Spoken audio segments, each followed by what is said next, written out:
Selamat pagi Bapak Ibu dan Saudara sekalian. Mari kita mempersiapkan hati, kita berdoa menghadap Tuhan. Saudara berdoa untuk saya juga dan saudara juga berdoa untuk samping kiri saudara supaya kita boleh mendapatkan kesempatan pengertian dalam firman Tuhan. Dan saudara juga jangan lupa berdoa untuk saya. Mari kita berdoa bersama-sama. Bapa di surga, kami sekali lagi datang kepada Tuhan. Mohon Tuhan hadir melalui kehadiran pernyataan firman-Mu kepada kami. Karena kami menyadari Tuhan, suatu bagian dalam hidup kami sebagai musafir, kadang di tengah jalan yang begitu gelap, kami sulit melihat. Dan kadang di tengah itu kami belajar Tuhan untuk bergumul. Dan sadarkan kami bahwa kami tidak sendiri, kami perlu firman Tuhan. Dan kami perlu Tuhan.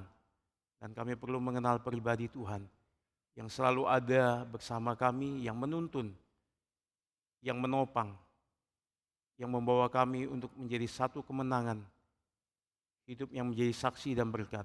Terima kasih ya Tuhan, berkati pemberitaan Tuhan, firman Tuhan pagi ini. Ke dalam tangan-Mu kami serahkan. Amin. Bapak Ibu dan Saudara sekalian, saya mengajak kita untuk membuka dari kitab Habakuk. Mari bersama kita membuka kitab Habakuk pasal 1 ayat 1 sampai 4.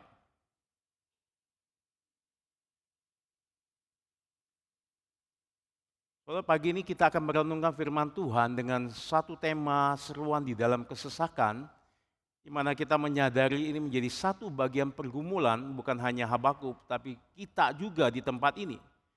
Mari saudara, jikalau Bapak Ibu dan Saudara sudah mendapatkannya, membukanya, saya akan membacakan kitab ini dan Bapak Ibu dapat memperhatikannya dari ayat 1 sampai 4. Habakuk pasal 1 ayat 1 sampai 4.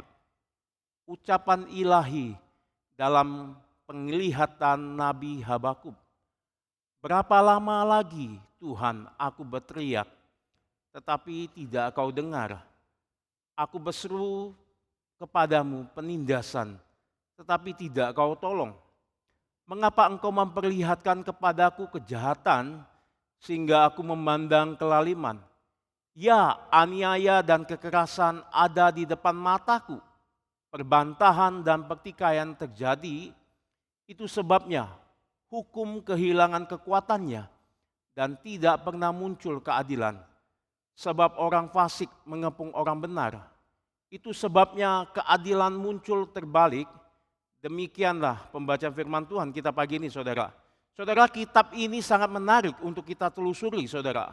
Mengapa?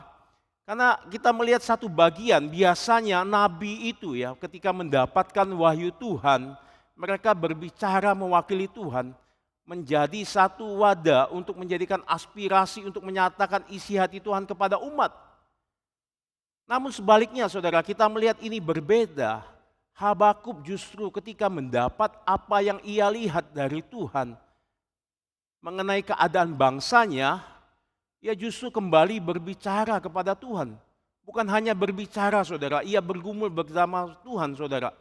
Mengapa ia bergumul saudara? Karena banyak hal yang belum ia mengerti. Mengapa ini terjadi? Mengapa dengan cara begini Tuhan? Sehingga ia merasakan suatu masa saudara, kebingungan yang sangat besar di dalam pergumulannya. Dia mencari apakah kehendak Tuhan dan rencana Tuhan. Maka di situ saudara, ia melihat dan ketika ia melihat, ia mempertanyakan mengapa Tuhan tidak mengatasi persoalan bangsanya. Kejahatan merajalela, kekacauan terjadi dan keadilan itu tertindas, orang benar itu terhimpit. Saudara, kita melihat banyak hal memang benar orang terhimpit. Saudara, kalau menyadarin ada banyak kita umat Tuhan, ketika kita mengadakan satu perizinan untuk mendirikan gereja, tidak mudah saudara. Bukan hanya itu, kita juga melihat umat Tuhan di berbagai dunia ditangkap. Bukan hanya ditangkap, di penjara saudara. Ketika itu dialami Habakuk, ia datang kepada Tuhan saudara. Dan ia bergumul di dalam doanya. Bukan hanya dia bergumul saudara, ia bertumbuh. Inilah yang akan kita lihat hari ini. Saudara, terkadang di tengah kebingungan masalah, mengapa banyak orang bergumul sendiri saudara? Karena mereka melihat masalah hidupnya tidak memiliki kaitannya dengan Allah. Ini seringkali kita alami, saudara. Orang seperti ini sulit sekali bertumbuh, saudara. Namun di sisi lain juga kita lihat ada orang yang dalam masalah, mereka datang kepada Tuhan, justru bukan datang kepada Tuhan untuk ingin cari tahu, tapi justru mereka mempertanyakan akan keberadaan Tuhan. Mereka seolah-olah ingin apa langsung jawabannya saja Tuhan. Mereka menyudutkan Tuhan bagaikan ia harus duduk di kursi terdakwa. Karena jawabannya ia tidak temukan, saudara. Dan mereka menjadi kecewa, saudara. Kemudian mereka meninggalkan imannya. Saudara, sadar tidak sadar kita hidup di dalam zaman ini, di mana Allah dianggap tidak terlalu berdampak besar di dalam seluruh aspek kehidupan manusia. Ia hanya Allah yang diperlukan jika kita butuh. Jika tidak, ia tidak perlu anggap, ya dia ada, kita bisa jalan sendiri. Maka banyak orang yang kita lihat, saudara, dalam satu hidupnya tidak ada signifikan kaitan hidup saya dengan Allah. Tentu ini bukan hanya orang ateis. Tidak menutup kemungkinan bagi kita di dalam satu hal keberadaan kemerosotan rohani. Meskipun kita beribadah di hadapannya. Saudara, J.I. Packer, saudara, mengatakan, saudara, dalam bukunya, ia menyimpulkan kalimatnya begini, saudara. Orang modern, saudara dan saya mempunyai kecenderungan apa yang begitu besar dalam diri untuk mengecilkan Allah di dalam hidup kita dan membawa keangkuhan kita makin lama makin tinggi. Allah itu makin dipres semakin kecil, manusia itu semakin hari semakin besar. Saudara, seorang bernama, saudara, pendeta Charles Templeton, saudara. Saudara mungkin pernah mendengar nama ini. Ia adalah rekan sepelayanan Billy Graham, saudara. Dia orang besar, saudara. Di dalam masa pelayanannya, ia memulai pelayanan, ia suatu kali menyewa satu gedung dan mengadakan kebaktian. Tidak banyak waktu itu. Dan gedung itu berkapasitas 1.200 orang. Dan pada waktu ia memulai pertama kali ibadah itu hanya hadir 12 orang. Dan itu pun sebagian besar keluarganya. Dan itu bertempat di Toronto, saudara. Lalu lambat laun tidak terasa 6 bulan gedung itu terisi penuh. Dan dikatakan tidak muat lagi, orang-orang berdesakan. Karena ingin mendengarkan khotbahnya, ingin mendengarkan apa yang ia katakan. Lalu kemudian gedung itu tiba-tiba terbakar. Banyak jemaat sedih dan termasuk dia sendiri. Maka ia mulai, saudara, dengan perjuangan membangun kembali dari awal gedung yang terbakar itu. Bukan hanya itu, jemaat makin bertambah banyak, makin orang-orang berdesak-desakan pengen tahu khotbah dia. Dia bersama Billy Graham bukan hanya melayani di Toronto, tapi di Amerika, saudara. Dan namanya menjadi terkenal. Karena orang pengen tahu, dengar ini siapa orang. Namun tiba-tiba, saudara, dikejutkan. Bukan hanya di Toronto, tapi di Amerika. Bahkan Billy Graham sendiri terkejut ketika Templeton mengatakan kepada jemaatnya, saya menyangkali segala sesuatu yang dahulu, yang saya percaya, yang saya pernah khotbahkan. Oh, selidik punya selidik, ia mengalami keraguan imannya. Ketika itu justru di dalam puncak pelayanannya. Ketika ia merasa begitu sibuk, begitu banyak hal yang ia harus kerjakan. Nah, suatu kali dia melihat, saudara, di dalam satu majalah, tentu ia bergumul panjang, banyak membaca buku-buku ateis untuk menjadi perlengkapan bahan khotbahnya. Dia membuka satu majalah live, dia melihat seorang wanita yang kurus, yang hitam. Wanita itu dari Afrika yang sedang menggendong bayinya yang mati di pelukannya. Di depannya ada tanah begitu kering yang melihat ke atas, saudara. Templeton kecewa, saudara. Tiba-tiba dalam hatinya begitu sedih kepada Allah. Mengapa Tuhan tidak menurunkan hujan? Mengapa dia Tuhan? Mengapa dia berdiam diri? Orang ini hanya minta air. Tuhan mampu turunkan hujan. Mengapa Tuhan tidak bertindak seperti yang manusia inginkan, yang butuhkan? Mengapa? Maka saudara, ketika engkau beban berat saudara, ketika dalam satu masa mungkin seperti Charles Templeton saudara, suatu kali dia ditanya wartawan saudara, engkau masih mau menjadi pendeta? Tidak, saya tidak mau lagi menjadi orang Kristen. Lalu ditanya, bagaimana Kristus menurut Anda? Saudara, tiba-tiba dia menangis saudara. Dia cukup lama menjawab. Dia hanya mengatakan dia orang baik. Lalu perkataan itu selesai dalam pembicaraan wartawan. Lalu tiba-tiba saya mengingat saudara, beberapa hari ini saya melayani orang-orang yang berjuang dalam sakit penyakit saudara. Tidak mudah, mereka punya anak istri, tiba-tiba dalam hitungan beberapa bulan divonis kanker. 1, bahkan lebih dari 3 saudara. Stadium 4. Berbulan-bulan, tidak sampai 5 bulan mereka bergumul. Tiba-tiba drop. Tapi yang menarik di situ saya melihat saudara, iman mereka bernyanyi. Saya memberitakan firman, kita bergumul bersama. Ada satu yang indah saudara.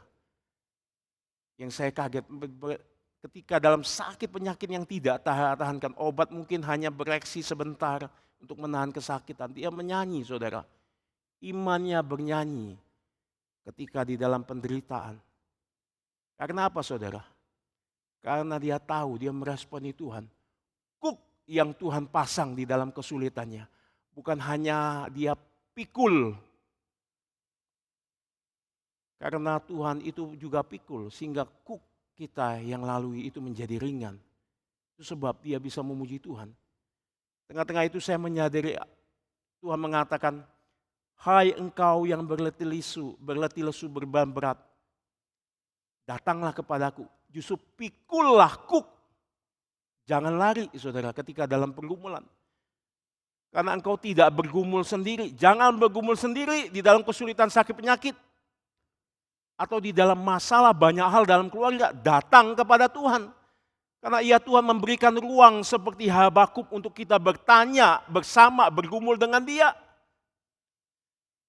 Sebagaimana anak Tuhan bernama Habakuk dengan jujur saudara, bertanya di hadapan Tuhan. Saudara, Agustinus membuka lembaran dalam kehidupan manusia di dunia ini saudara. Ketidakpastian adalah bagian dari keberadaan hidup manusia.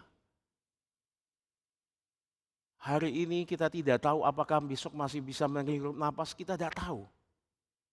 Karena itu manusia tidak dapat memahami semua kebenaran di tengah ketidakpastian. Sebab itu iman diperlukan. Saudara, maka James Bruckner saudara ketika dia membaca kitab Habakuk, dia merangkum keseluruhan dari kitabnya yang menggambarkan bagaimana ia menemukan Habakuk itu di tengah satu badai yang begitu besar melihat keadaan zamannya. Kekuatannya diperbarui ketika ia bergumul. Dari yang mempertanyakan iman kini sebagai orang yang mulai hidup oleh iman. Maka pengaruh dia cukup besar saudara. Dia mempengaruhi Luther, bapak-bapak gereja, Calvin. Taurat menetapkan 613 aturan. Tapi Habakuk mengatakan orang benar itu akan hidup oleh iman. Saudara, Habakuk yang tadinya bergumul dengan Allah, sekarang dia beristirahat di dalam Allah. Ia yang tadinya mengalami penderitaan melihat satu keadaan yang begitu sesak hatinya menjadi bersuka cita meskipun di tengah ancaman bahaya. Ia yang tadinya tidak sabar menantikan Tuhan saudara. Kapan ini Tuhan, kapan? Namun dikatakan saudara, dia tenang di dalam Allah. Setelah dia bergumul, ia yang tadinya hampir jatuh terpuruk. Pada akhirnya melambung tinggi di dalam iman yang bersandar pada Allah. Yang tadinya berdoa lalu ia menaikkan pujian sebagai pengakuan imannya kepada Allah. Saudara, saya tahu ini lagu ini menjadi satu pujian umat Tuhan. Saudara, kalau saudara membaca Habakuk pasal 3 ayat 17 sampai 19 dikatakan, sekalipun pohon ara tidak berbunga dan ada satu hal hukuman Tuhan bahwa Israel itu akan dibuang ke Babel selama 70 tahun, yang mengatakan pohon anggur tidak berbuah hasil, pohon zaitun mengecewakan, sekalipun ladang-ladang tidak menghasilkan bahan makanan, kambing domba terhalau dari kurangan dan tidak ada lembu sapi di dalam kandang. Namun aku akan bersorak-sorai dalam Tuhan, beria-ria di dalam Allah yang menyelamatkanku. Allah Tuhanku itu kekuatanku. Ia membuat kakiku seperti kaki rusa melewati terjal-terjalan yang berbatu-batu yang begitu sulit. Dan bukan hanya begitu sulit, ia membuat kakiku berjejak. Karena aku tahu ada penyertaan Tuhan. Saudara, mari kita melihat siapa Habakuk dan bagaimana kehidupan di zamannya, saudara. Tidak ada catatan yang lengkap, namun kita tahu dia mengenalkan dirinya sebagai seorang nabi. Tidak seperti Yesaya dan Yeremia, kita tahu siapa orang tuanya, siapa dan keturunan dari mana. Dan besar kemungkinan Habakuk bukan hanya sebagai seorang nabi, saudara. Dia adalah pelayan musisi. Pelayan musisi di bait suci Yerusalem. Dari mana kita tahu, saudara? Dari Habakuk pasal 3 ayat 19. Dikatakan untuk pemimpin biduan setelah dia menyelesaikan pergumulannya. Setelah dia menyelesaikan doksologinya. Dia mengatakan untuk pemimpin biduan. Untuk umat Tuhan. Biasanya ini terjadi di dalam satu bait Allah ditulis ini. Dengan permainan kecapi. Maka besar kemungkinan dia adalah nabi untuk kerajaan Israel Selatan yang belum mengalami penghukuman Tuhan. Dia melayani dua suku, saudara, Yehuda dan Benyamin. Waktu itu Israel terdiri dari Israel Selatan dan Israel Utara. Israel Utara sudah 90 tahun lalu sudah dibuang sejak zaman Habakuk oleh Tuhan. Mereka ditangkap, mereka dibawa ke dalam pembuangan tentara Asyur. Maka saudara, kalau kita lihat saudara, diperkirakan nubuatan Habakuk ini ketika ia menuliskan ini, saudara, pada tahun 630 sebelum Masehi, pada waktu pemerintahan Yosia. Diperkirakan pemerintahan Yosia itu dari tahun 640 sampai 609 sebelum Masehi. Saudara, kita tahu Yosia itu adalah raja penting, bukan? Kita tahu dia membawa satu pembaruan besar di dalam gereja. Di dalam bait suci, ketika dia menemukan firman Tuhan, dia langsung berespon, dia mengoyakkan bajunya, dia merendahkan dirinya. Dia langsung perintahkan hancurkan segala penyembahan-penyembahan Baal yang ada di bait suci. Dia mengadakan reformasi besar di kota Yerusalem. Bukan hanya itu, dia merayakan Paskah, pendamaian yang sudah tidak pernah dilakukan sejak zaman para hakim-hakim, para raja-raja yang terdahulu dia. Maka meskipun saudara, dikatakan saudara, maka di sini saudara, meskipun reformasi ibadah sukses terjadi pada zaman Yosia yang memperbarui umat Tuhan, dan kita tahu di sana ada Daniel, Sadrak, Mesak dan Abednego yang dipersiapkan dalam kebangunan rohani. Dan bukan hanya itu, di sana juga ada Habakuk yang mengalami kebangunan rohani, mengalami reformasi. Tapi bagi Habakuk itu tidak cukup, saudara. Karena reformasi kehidupan moral umat Tuhan masih terbengkalai. Meskipun mereka tampak beribadah menyembah Tuhan, datang beribadah mempersembahkan korban. Namun saudara, itu tidak berefek luas. Karena apa saudara? Karena kakek dari Yosia bernama Raja Manasye yang memerintah selama 50 tahun melakukan kejahatan yang besar. Mereka melakukan satu penindasan begitu bengis saudara. Mereka bawa anak yang tidak berdosa untuk dikorbankan. Sehingga ini menimbulkan sakit hati Tuhan. Keadilan, kejahatan, kerusakan di Israel tidak dapat dihilangkan dengan segera. Karena dampaknya begitu panjang di dalam pemerintahan Manasye selama 50 tahun. Saudara, kita mengerti sini. Satu keadaan saudara, baik bukan hanya dalam kerajaan, dalam keluarga. Ketika ayahnya brengsek saudara. Ketika dia melakukan sesuatu hal yang tidak pernah hal yang apa yang Tuhan tetapkan di dalam satu pengajaran firman Tuhan melenceng. Ini berdampak besar bagi setiap zaman. Maka kita tidak boleh main-main saudara. Karena itu saudara, ketika Yosia sudah mati, kita diperlihatkan ironis sekali saudara, yang menggantikan dia bernama Yoyakim. Karena apa saudara? Dikatakan saudara, Yoyakim itu punya kakek juga bernama Manasye. Justru Yoyakim melakukan apa yang lebih jahat sama seperti dosa nenek moyangnya Raja Manasye. Saudara, pada masa itu Habakuk ini diperkirakan oleh beberapa teolog, dia menggambarkan suatu kehidupannya di dalam kitab Habakuk pasal 1 dan 4 tadi yang kita baca. Jalan-jalan kota di Yerusalem penuh dengan ketidakadilan. Penuh dengan satu penindasan di tengah-tengah kota suci bait Allah orang beribadah. Dan celaka ya saudara, para imam, para nabi saudara, berada di istana raja, seharusnya mengajar, yang mendidik umat untuk takut akan Tuhan, menjalankan Taurat. Mereka mengatakan kami baik-baik saja, kota kita aman, tentram. Segala yang dinubuatkan oleh Yeremia saudara, teman semasa Habakuk, ditangkap saudara ketika mengatakan itu. Bukan hanya itu saudara, dia melihat rekan kerjanya Nabi Uria saudara, darahnya ditumpahkan oleh Raja Yoyakim. Oleh sebab itu jalan Yerusalem adalah jalan penuh darah. Karena dosa yang begitu besar ada di sana. Di saat itulah Habakuk menyadarin saudara, tidak lama lagi hukuman Tuhan akan tiba kepada kita. Di tengah-tengah itu saudara, ia bergumul. Ia melihat diri, dia tidak berpuas diri. Dia peka saudara. Ia melihat berbeda di tengah zamannya orang melihat.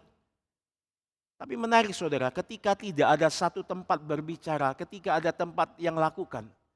Dikatakan saudara, dia meratap saudara, pertama kali dia berdoa. Ketika dia meratap, dia berdoa. Dalam ayat 1 dikatakan, ucapan ilahi. Kita melihat inilah ucapan ilahi dalam penglihatan Nabi Habakuk. Saudara, kata ucapan ini dalam bahasa aslinya saudara, dapat berarti beban. Beban ilahi, di mana beban ilahi itu dilihat Habakuk. Habakuk bukan melihat sekedar ucapan, tapi dia melihat apa yang menjadi beban ilahi. Dia melihat isi hati Tuhan, dia melihat satu perasaan apa yang dilihat Tuhan saudara. Calvin mengatakan saudara Bapak Gereja, beban ini adalah apa yang harus ditanggung Tuhan. Bahkan seperti Tuhan yang penuh belas kasihan telah bersabar atas kejahatan orang-orang Israeli masa lalu. Saudara, kata beban ini juga dapat berarti saudara bagaikan orang Lewi merangkul, memikul tabut perjanjian. Mereka menanggung beban berat, mereka angkat tabut perjanjian itu saudara. Mereka bukan hanya mengangkat kayu yang berat itu, tapi mereka juga ada satu konsekuensi menanggung beban kemuliaan Tuhan. Kafot saudara, kafot. Inilah beban Habakuk yang Tuhan perlihatkan kepadanya. Apa saudara? Ia melihat dosa yang menjijikkan dari bangsanya. Ia menyadari saudara, Tuhan yang kudus, Tuhan yang mulia itu. Namun matanya melihat kejahatan setiap hari. Tiap jam, tiap detik, dia melihat apa yang dilakukan umatnya. Bukan hanya melihat apa yang dilakukan umatnya, dia melihat apa yang sedang dikerjakan. Dia melihat kedalaman isi umatnya. Habakuk mengerti ini saudara. Habakuk mengikuti Tuhan dalam beban ini. Seperti apa yang Tuhan rasakan. Dan dia juga rasakan. Oleh sebab itu saudara, sebagaimana arti nama Habakuk saudara. Ini sangat memperdalam isi pesan ini. Habakuk artinya merangkul, memeluk Tuhan.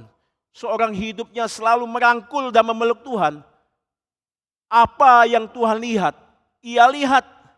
Maka orang memeluk Tuhan saudara, orang yang berjalan dengan Tuhan memiliki beban yang pasti selaras dengan emosi Allah.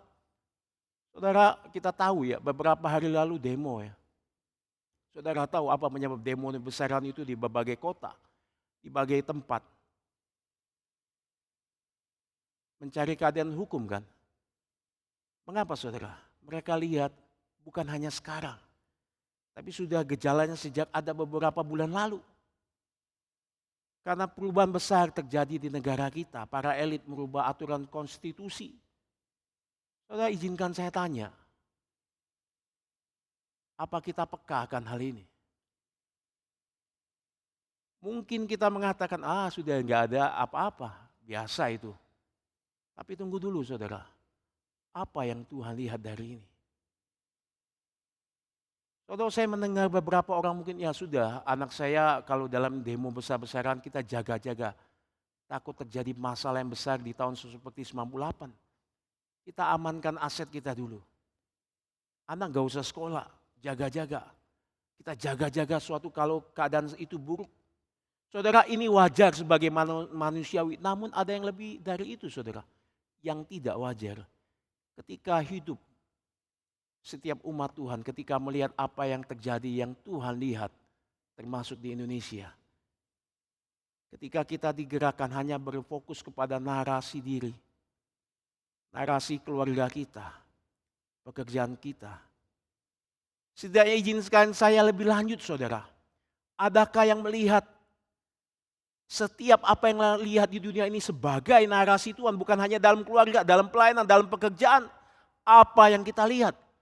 Banyak hal yang bukan hanya kita lihat, tapi kita bukan hanya lihat, kita sebenarnya sudah tahu. Saudara, jujur saudara, beberapa saya berjalan di Jakarta saudara. Saya lihat kadang di mal-mal saudara. LGBT merambak saudara. Sesama perempuan ciuman saudara. Saya jalan ke Monas, ada satu perkumpulan yang sudah terbiasa mereka kumpul saudara, ada grupnya. Kaum gay berkumpul di sana. Saudara, izinkan saya tanya, apa yang kau rasakan? Saudara, di sini pendeta Hali di atas mimbar ini ketika mengatakan kantong-kantong Kristen, justru penyakit AIDS yang terbesar itu ada di dalam kantong-kantong Kristen. Berapa banyak anak muda, anak remaja sudah mulai terpapar di sini. Saudara, apa yang kita rasakan? Beberapa gereja saudara mendapat perlakuan tidak adil. Kita tahu itu viral. Bukan orang Kristen, tapi orang yang berbeda agama yang berdiri membela saudara. Di mana saudara? Tapi saya tidak akan menanyakan di mana saudara, apa responmu? Ketika saudara melihat di tempat ini perizinan begitu sulit, yang tidak mudah. Saya jujur saudara, kiranya Tuhan yang tahu isi hati kita. Ketika kita tahu kemerosotan di Eropa, kita dengar itu sudah terjadi. Dan mereka seolah terbuang dari iman mereka. Tuhan seolah tidak dihargai di sana. Yang dulunya di mana Tuhan dipermuliakan di dalam kota-kota Kristen di Amerika, di Inggris saudara. Saudara, hamba Tuhan pernah mengatakan saudara, saya lupa dalam Global Convention mengatakan, kami Eropa mengalami kemerosotan rohani. Kami sudah tidak lama lagi didiamkan Tuhan.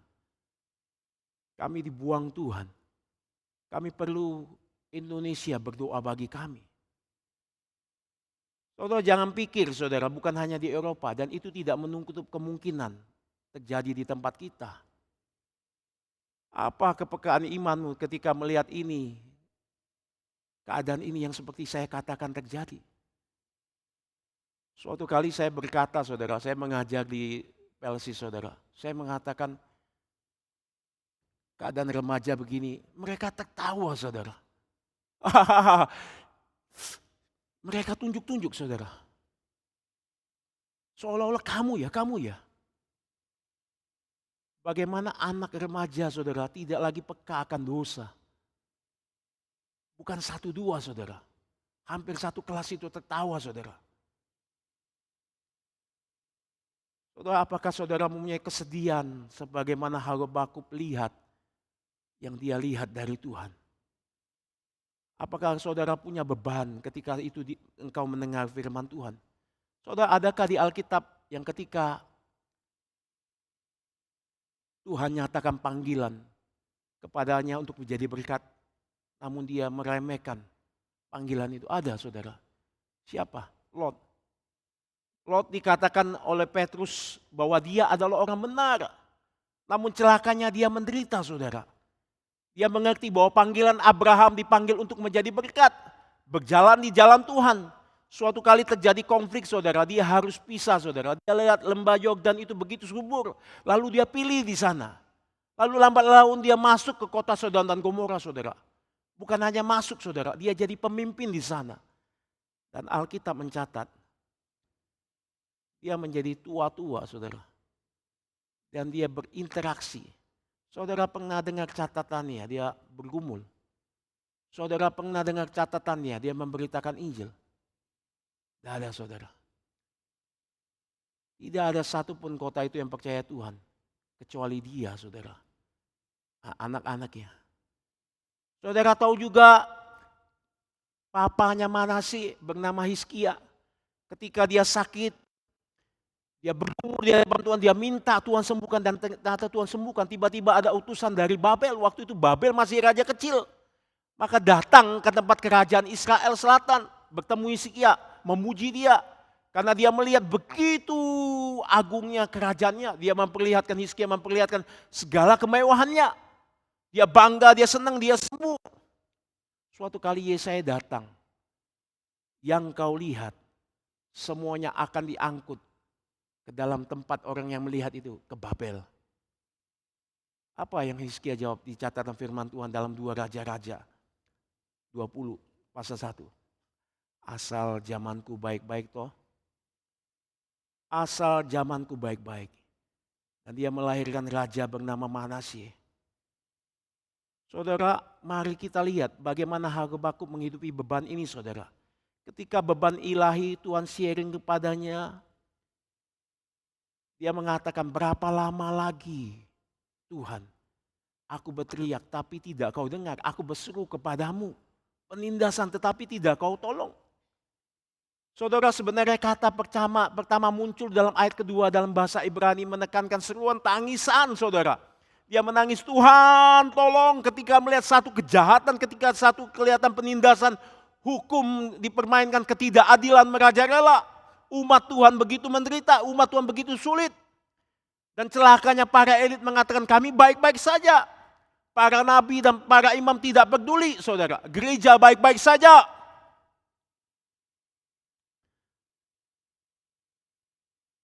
Saudara, Habakuk berteriak saudara. Bukan hanya sekali dikatakan. Dia kembali berteriak saudara. Di dalam satu kata berturut-turut jeritan rintihan yang paling dalam begitu sakit saudara. Saudara, dia bukan orang narsis, bukan cengeng, bukan orang yang tidak sopan, bukan orang yang kurang beriman. Justru ini orang yang sangat beriman saudara. Karena dia berdoa, bergumul apa yang Tuhan rasakan bersama-sama Tuhan. Sehingga dia mengatakan berapa lama lagi Tuhan beban ini aku tanggung. Saudara, ada masa di dalam pergumulan iman Kristen seolah-olah Tuhan tidak menjawab. Membiarkan dan diam begitu lama. Tapi di sini kita perlihatkan Tuhan, Habakuk tetap konsisten. Dia berdoa panjang. Saat ada yang tidak bisa dilakukan, keadaan tidak bisa merubah bangsanya. Dia tahu persoalan dosa yang besar, itu hanya bisa diselesaikan Tuhan. Maka dia tanya, nangis, berdoa terus. Saudara, dosen saya pernah mengatakan, mengapa kadang Tuhan tidak menjawab dan ia kadang menjawab begitu lama. Dan dia seolah-olah membiarkan dia diam ketika umatnya berdoa dalam kesesakan yang bergumul begitu ketat.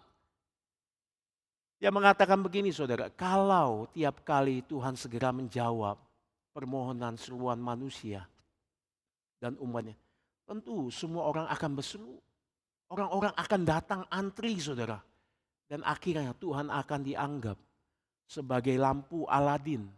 Saudara tahu lampu Aladin? Itu tinggal gosok saja. Bin Salabin. Maka Tuhan di sini memperlihatkan Habakuk. Dengar, aku bukan sarana, tapi aku Tuhan yang menjadi tujuan utama di dalam umatku. Karena apa? Karena namaku Tuhan. Aku Tuhan yang memegang perjanjianku. Maka apa yang menggerakkan Habakuk, saudara? Dia sustain di dalam berdoa yang begitu panjang. Ada dua, saudara. Pertama, saudara, dia memanggil Tuhan, saudara. Berapa lama lagi? Tuhan. Tuhan, dia berteriak. Ada dua alasan, saudara, dia sustain. Karena namamu, Tuhan. Karena namamu pernah berjanji. Karena namamu yang mengikat perjanjian. Karena engkau memperkenalkan kepada Musa, jikalau kami berseru, kami memohon, kami sungguh-sungguh berdoa, merendahkan hati, Tuhan engkau akan mendengar. Tapi kali ini Tuhan seolah-olah diam, saudara. Mengapa Tuhan? Mengapa?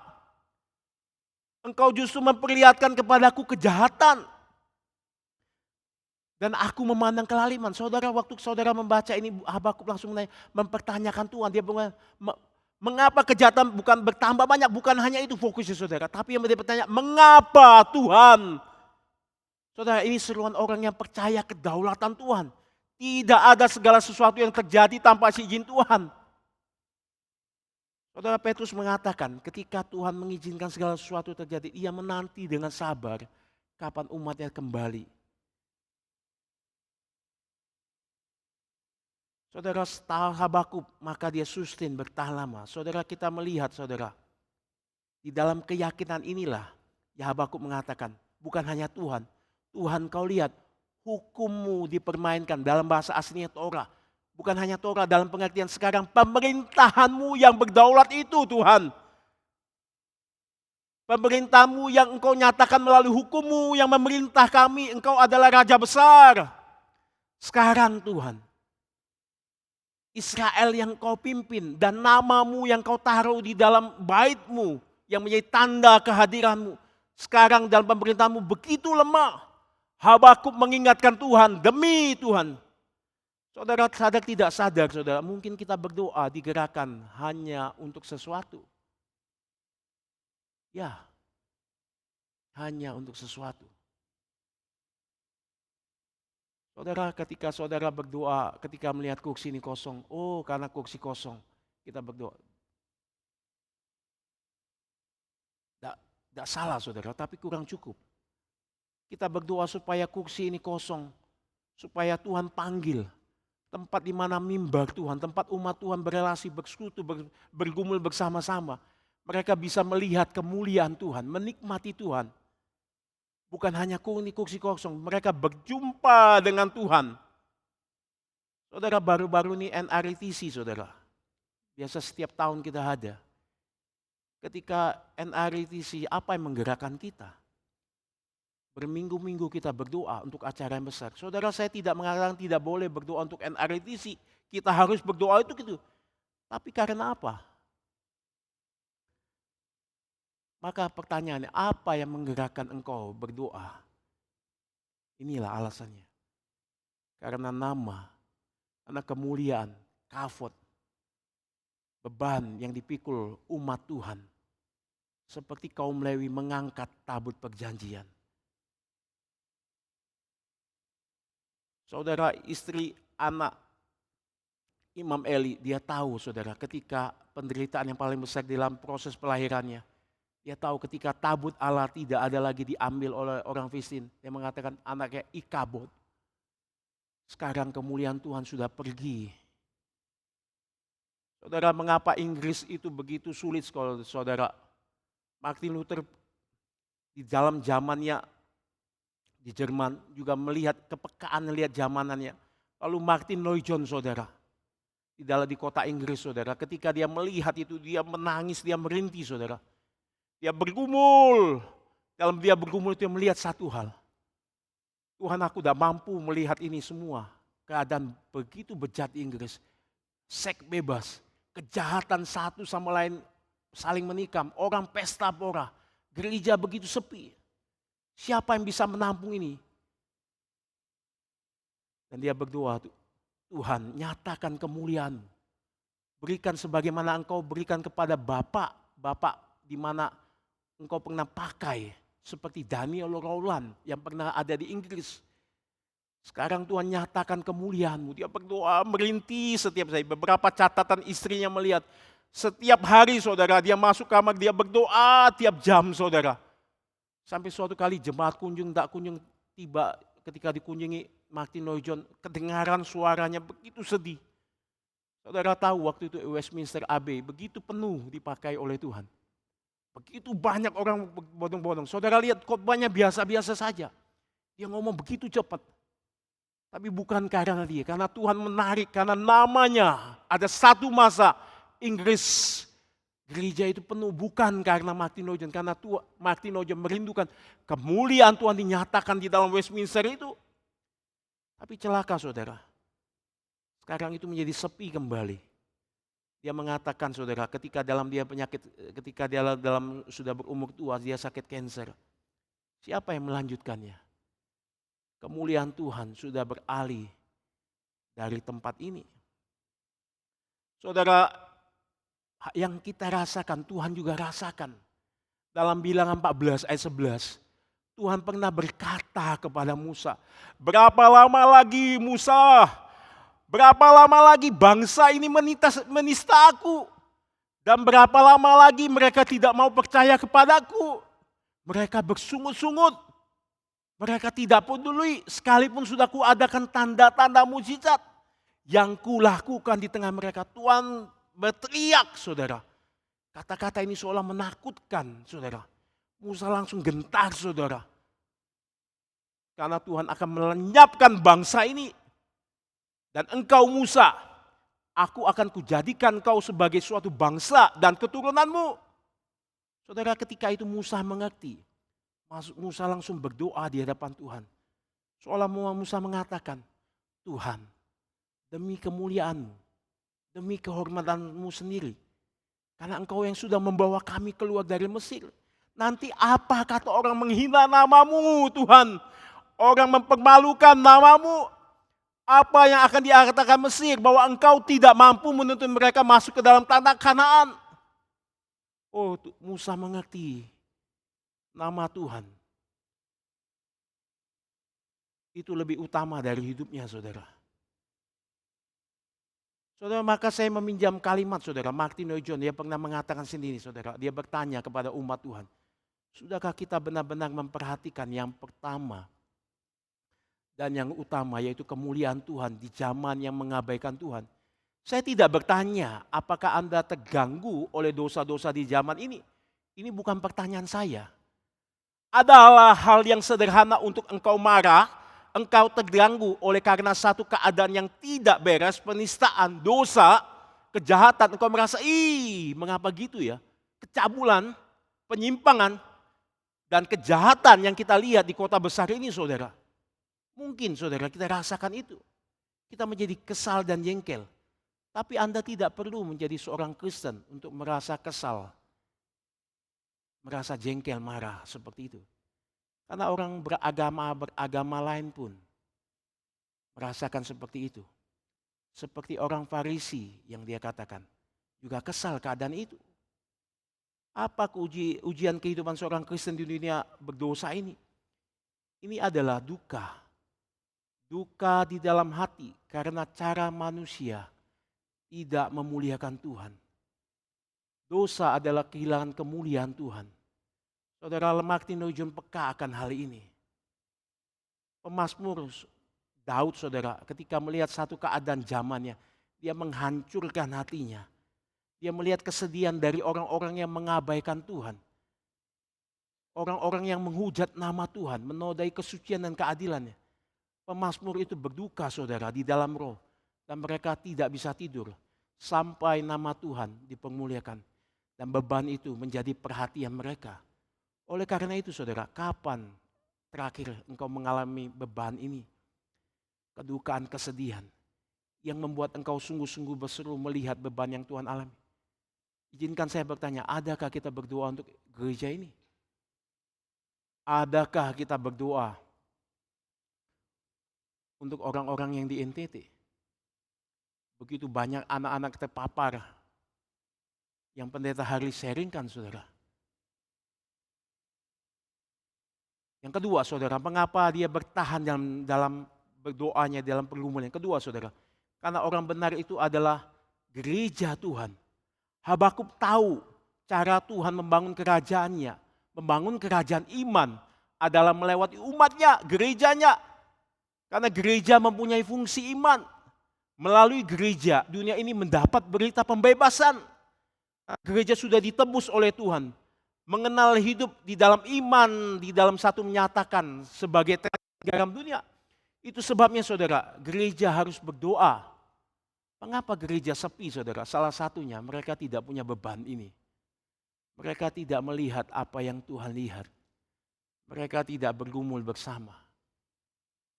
Sehingga salah satu hal yang Martin Luther mengatakan, ketika kebangunan rohani besar itu terjadi, reformasi besar terjadi, salah satu cirinya ada sekumpulan umat Tuhan berdoa. Mereka mengambil beban Tuhan. Tidak mudah saudara, tapi beban Tuhan itu ringan. Karena kita perlu dibereskan hati. Siapa yang mau mengambil bagian ini? Karena dunia yang berdosa ini tidak bisa berdoa saudara. Maka gereja perlu berdoa. Saudara, gereja itu terkepung oleh orang fasik. Godaan dunia itu kadang mengikat, membawa mereka, menarik mereka. Sehingga gereja memiliki dampak, gereja tidur menuju kemandulan rohani. Dan akhirnya gereja menjadi tidak peduli akan dunia ini. Mereka tidak berdaya. Maka disitulah Habakuk bergumul saudara. Seperti Abraham. Ketika Tuhan sharing bebannya, aku akan menghancurkan Sodom dan Gomora Abraham. Tapi aku tahu aku akan menjadikan engkau bangsa yang besar. Saudara, Abraham tidak berdiam diri. Dia menyatakan, apakah engkau akan melenyapkan orang benar? Melenyapkan umatmu ada di sana? Bersama-sama orang fasik Tuhan? Masakan namamu hakim segenap bumi tidak menghukum dengan adil? Abraham peduli saudara. Dia tidak menyebutkan Lot, tapi dia melihat orang benar gerejanya. Saudara tahu melalui doa Abraham Tuhan dengar dan menyelamatkan Lot. Saya pikir ketika kalau Abraham tidak berdoa, mungkin Lot tidak ada dalam dunia ini saudara. Dia mati di dalam Sodom dan Gomora itu dan tidak ada catatan sejarah di dalam Alkitab yang panjang mengenai dia. Maka saudara, ketika kita melihat ketidakadilan, kebenaran dipermainkan, ketika kita melihat keadaan gereja, apakah kita melihat kesedihan Tuhan? Apakah kita melihat Tuhan itu dipermainkan, kebenaran Tuhan itu dianggap remeh? Ketika engkau melihat gereja teraniaya, apakah merasa kesedihan? Sebagaimana Tuhan begitu sedih mengatakan, hei Saulus, mengapa engkau menganiaya aku? Ketika engkau menganiaya umatku, engkau sudah menganiaya aku. Apakah engkau juga mendengar di Korea Utara, di Cina, di mana kekristenan itu begitu sulit, pintu Injil ditutup. Anak-anak Tuhan itu ditangkap. Bukan hanya ditangkap, di penjara. Bukan hanya di penjara, mereka dibunuh saudara. Mereka membayar harga imannya. Apakah engkau berduka oleh karena nama Tuhan tidak dikenal di sana? Apakah engkau mulai berdoa untuk umat Tuhan di sana? Demikian kalau kita lihat gereja Tuhan saudara, saya menantang saudara, ketika kita mengadakan perizinan yang begitu sulit, apakah engkau memiliki beban ini, berdoa mulai saat ini? Tuhan, supaya kami boleh beribadah, supaya kemuliaan-Mu dinyatakan Tuhan. Saudara, ketika engkau melihat rusaknya dunia anak remaja, engkau tahu itu. Apakah engkau memiliki beban Tuhan? Untuk berbagian saudara, berdoa, memberitakan Injil demi nama-Mu Tuhan. Supaya kemuliaan-Mu, Injil itu berbagi kepada umat-Mu yang terhimpit di dalam kegelapan. Saudara, Spurgeon mengatakan saudara, ketika dia melihat satu keadaan gereja di zaman dia, dan ketika dia melihat keadaan dunia, dia mengatakan begini saudara, saudara-saudaraku, kita perlu tahu lebih banyak tentang kejahatan manusia, untuk membuat kita lebih sungguh-sungguh mencari keselamatan mereka. Karena jika ada sesuatu yang kurang dari gereja dalam hal ini, itu adalah masalah kesungguhan. Masalah engkau mau atau tidak mau.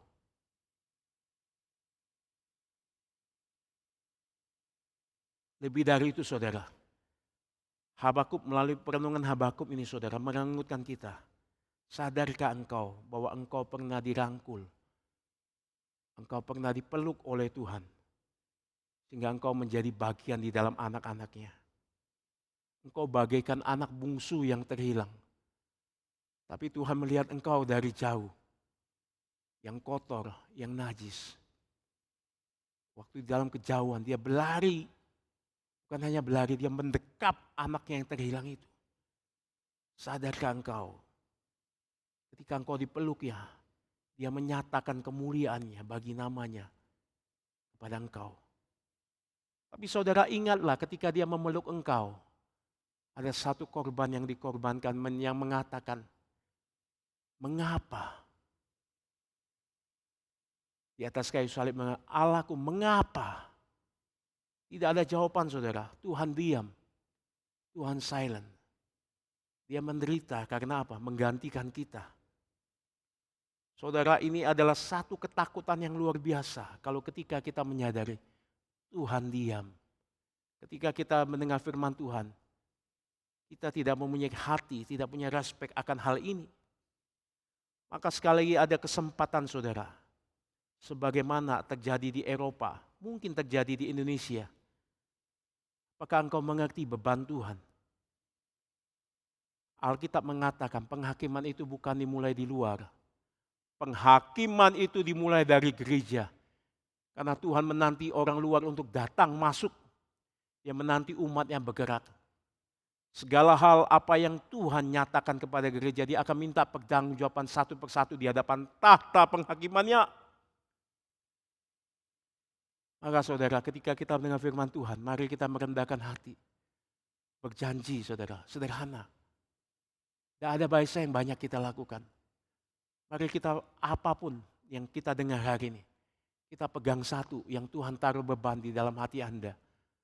Apa yang ingin kau doakan? Kau berdoa mungkin tergerak untuk China, kau bergerak untuk di Eropa, kau mungkin tergerak untuk MRI Sunter. Seperti Pak Kemal tadi mengatakan, ada banyak jiwa-jiwa kalau engkau jalan, setiap jalan, di mana begitu banyak orang yang belum mengenal Tuhan.